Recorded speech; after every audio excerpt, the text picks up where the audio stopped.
మన దక్షిణ భారతీయులు ప్రతిరోజు ఖచ్చితంగా తినేది రైస్. దీని సైంటిఫిక్ నేమ్ ఇక్కడ డిస్ప్లే చేస్తున్నాను చూడండి. రైస్ని తెలుగులో బియ్యం అంటారు. బియ్యాన్ని వండుకునో లేక పిండి పట్టించుకునో తింటూ ఉంటాం.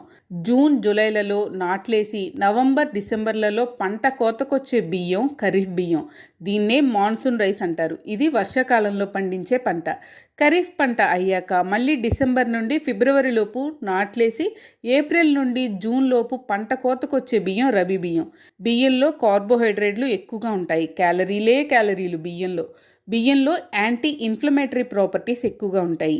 ఎక్కువ ఎనర్జీ పొందడానికి బియ్యం ఉపయోగపడతాయి. నరాలకి, కండరాలకి, ఎముకల ఆరోగ్యానికి సహాయపడతాయి.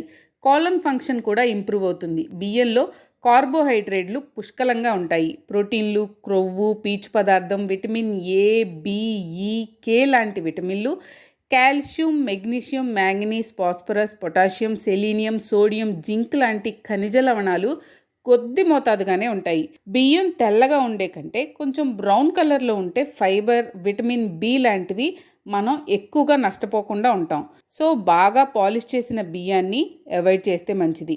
ఇక బియ్యాన్ని కొంతమంది తినకూడదు, అంటే రైస్తో చేసిన ఐటమ్స్ని కొంతమంది అవాయిడ్ చేయాలి.